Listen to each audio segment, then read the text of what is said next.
పాలు నూనె నిత్యావసరాలే కాదు ప్రాణాలు నిలబెట్టే ఔషధాలను కూడా కల్తీ చేస్తున్నారు కొంతమంది కిరాతకులు. ఢిల్లీ నుంచి గల్లీ వరకు ఈ మాయదారి మందుల దందా భయం అన్నదే లేకుండా సాగిపోతోంది. లేటెస్ట్ గా బీహార్ రాజధాని పాట్నాలో నకిలీ మందుల ఫ్యాక్టరీ గుట్టు రట్టయింది. ఢిల్లీ పోలీసుల సోదాల్లో ఈ నకిలీ మందుల దందా బయటపడింది. పెద్ద మొత్తంలో నకిలీ మాత్రలతో పాటు సిరప్లు, ఖాళీ సీసాలు, మూతలు, ప్యాకేజింగ్, లేబులింగ్ మెటీరియల్స్ కూడా స్వాధీనం చేసుకున్నారు పోలీసులు. గడువు ముగిసిన మందుల్ని తిరిగి ప్యాక్ చేసి అధిక ధరలకు విక్రయిస్తోంది ఈ ముఠా. ఈ కేసులో 9 మంది నిందితుల్ని అరెస్ట్ చేసిన పోలీసులు 13 కేజీలకు పైగా ట్రామాడోల్ పౌడర్ అలాగే అల్ఫ్రాజోలం ని స్వాధీనం చేసుకున్నారు. బీహార్, ఢిల్లీతో పాటు అనేక రాష్ట్రాలకి ఈ నెట్వర్క్ విస్తరించినట్లుగా పోలీసులు చెబుతున్నారు. ఢిల్లీ పోలీసులు మొదట అరుణ్ అనే వ్యక్తిని అరెస్ట్ చేసి ప్రశ్నించారు. దీంతో బ్రిజేష్ అనే వ్యక్తి చట్టవిరుద్ధంగా ఈ నకిలీ మందులు, సిరప్లను తయారు చేసి మార్కెట్ కి సరఫరా చేస్తున్నట్టుగా బయటపడింది. దీంతో ఢిల్లీ పోలీసులు పాట్నాకి చేరుకుని ఈ నకిలీ మందుల తయారీ ఫ్యాక్టరీపై దాడి చేశారు. సోదాల్లో 20 రకాల మందులను స్వాధీనం చేసుకున్నారు. వీటిలో విక్స్ యాక్షన్, అలాగే క్లవమ్ 25, ఎంఆక్సీ, అంబిసెంట్, ట్రిప్సిన్, ఒమేస్ క్యాప్సూల్స్ తో పాటుగా వివిధ కంపెనీల సిరప్స్ కూడా ఉన్నాయి. ఢిల్లీలోనే కాదు మన గల్లీ షాపుల్లో కూడా ఇలాంటి దారుణమైన దందాలు వెలుగు చూస్తున్నాయి. కాలం చెల్లిన ఔషధాలకి కొత్త తేదీలు రాసి విచ్చలవిడిగా అమ్మేస్తూ దందా చేస్తున్నారు. విజయవాడ డ్రగ్ కంట్రోల్ అధికారులు నిర్వహించిన దాడుల్లో ఈ దారుణాలు వెలుగు చూశాయి. విజయవాడ సత్యనారాయణపురంలో డైకాన్ హెల్త్ కేర్ హోల్సేల్ షాపుల్లో తనిఖీలు చేసి షాక్ అయ్యారు అధికారులు. గడువు తీరిపోయిన మందుల్ని అక్రమంగా కొత్త డేట్ స్టాంపులు వేసి ప్రజలకు అమ్మేస్తున్నారు. మధుమేహం, గ్యాస్ట్రిక్ ట్రబుల్ సమస్యలకు వాడే 9 రకాల మందుల్ని ఇలాగే ఎక్స్పైరీ డేట్లు మార్చేసి అమ్మేస్తున్నారు. డైకాన్ సంస్థ నుంచి 4 లక్షల విలువైన మందులు, 22 నకిలీ స్టాంపుల్ని సీజ్ చేశారు. మా బ్యూరో చీఫ్ గోపీకృష్ణ ఢిల్లీ నుంచి మనకి లైవ్ లో మరింత సమాచారం ఇస్తారు. గోపీకృష్ణ, ఢిల్లీ నుంచి గల్లీ వరకు ఈ మందుల దందా జరుగుతోంది. డ్రగ్ కంట్రోల్ అధికారులు ఏం చేస్తున్నారు? కొన్ని చోట్ల వాళ్ళ పాత్ర కూడా దీంట్లో స్పష్టంగా ఉన్నట్టుగా తెలుస్తోంది. ఓవరాల్ గా ఇష్యూకి సంబంధించి ఎలాంటి లేటెస్ట్ అప్డేట్స్ అందుతున్నాయి?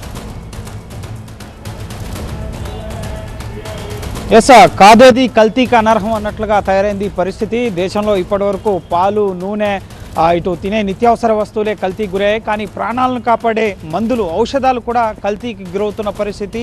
ప్రజల ఆరోగ్య భద్రతకే ముప్పు వాటిల్లే విధంగా ప్రస్తుతం పరిస్థితి తయారైంది.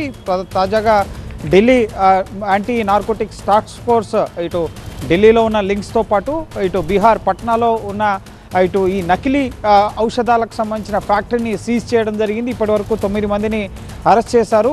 మొదట ఢిల్లీలో అరుణ్ అనే వ్యక్తిని అరెస్ట్ చేసి విచారించగా, ఇటు పట్నా నుంచి, బీహార్లో పట్నాలో అలాగే గయాలో కూడా ఈ ఫేక్ టాబ్లెట్స్, అలాగే ఔషధాలకు సంబంధించిన ఇటు ఇంజెక్షన్స్, అలాగే దగ్గు సిరప్లు, వివిధ రకాల టాబ్లెట్స్ కూడా, ముఖ్యంగా 1 ఫేక్ టాబ్లెట్స్ని తయారు చేయడం, 2 ఇప్పటికే కాలం చెల్లిపోయిన ఎక్స్పైరీ డేట్ అయిపోయిన మందులు ఏవైతే ఉంటాయో, టాబ్లెట్స్ ఏవైతే ఉంటాయో, సో వాటికి మళ్ళీ రీప్యాకింగ్ చేయడం, వాటినే ముఖ్యంగా ప్యాకెట్స్ పైన క్యూఆర్ కోడ్లు, నకిలీ క్యూఆర్ కోడ్లను ఉంచడం, మళ్ళీ అవే టాబ్లెట్స్ని మార్చి వేరొక ప్యాకింగ్ లేబుల్స్ తోటి మళ్ళీ రీప్యాక్ చేసి ముఖ్యంగా ప్రజలకు అందుబాటులోకి తేవడం.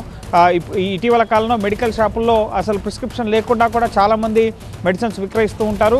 చాలామంది అవగాహన లేకుండా కూడా కొనుగోలు చేస్తుంటారు. సో అటువంటి వాటిలో ఈ నకిలీ మెడిసిన్స్, మందులు వేసుకున్నా కూడా, ముఖ్యంగా పారాసిటమాల్, ఈ పోలీసులు యాంటీ నార్కోటిక్స్ సోదాలో డ్రగ్ కంట్రోల్ అధికారులకి వాళ్ళకి ఏం తెలియకుండానే ఇంత దేశవ్యాప్తంగా ఇంత నెట్వర్క్ విస్తరించి ఉందా?